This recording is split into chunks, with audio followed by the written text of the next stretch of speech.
আসসালামু আলাইকুম, welcome to spicy বং।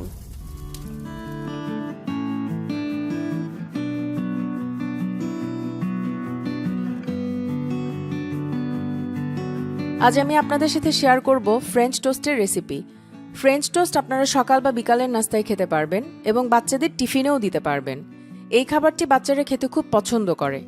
আমার রান্নাগুলো আপনাদের ভালো লাগলে আমার চ্যানেলটি সাবস্ক্রাইব করে রাখুন, তাহলে আমার আরও নতুন নতুন রান্নাগুলো দেখতে পারবেন। চলুন প্রথমেই দেখে নিই কী কী লাগছে ব্রেড, ডিম, চিনি এবং লাগছে ভাজার জন্য সয়াবিন তেল। আমি ডিম ও চিনির মিশ্রণটি তৈরি করার জন্য একটি ছড়ানো পাত্র নিয়েছি। ছড়ানো পাত্র নেওয়ার সুবিধাটা বলি।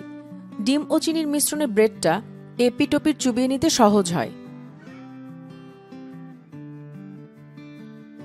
আমি এখানে 4 স্লাইস ব্রেডের ফ্রেঞ্চ টোস্ট করব। এর জন্য প্রথমেই নিয়ে নিচ্ছি 3 টেবিল চামচ চিনি।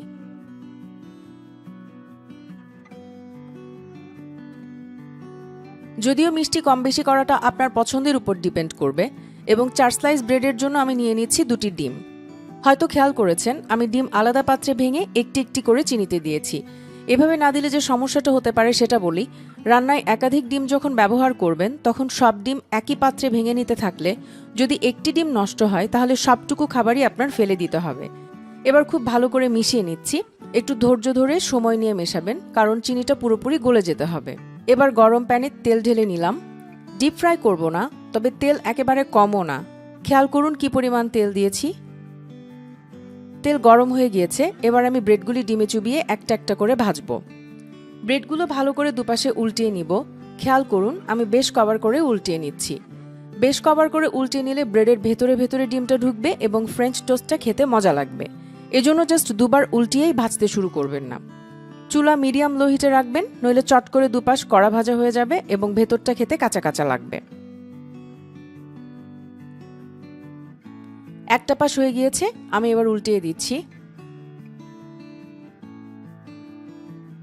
গোল্ডেন ব্রাউন হলে উঠিয়ে নিব। 2-3 মিনিট পর আরও একবার উল্টিয়ে দিচ্ছি। গোল্ডেন ব্রাউন হয়ে গিয়েছে।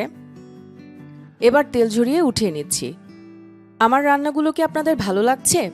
ভালো লাগলে আমার চ্যানেলের সাথেই থাকুন। আসবো আরও নতুন নতুন রান্না নিয়ে। এতক্ষণ আমার রান্না দেখার জন্য আপনাদের অসংখ্য ধন্যবাদ। অনেক ভালো থাকবেন। আল্লাহ হাফেজ।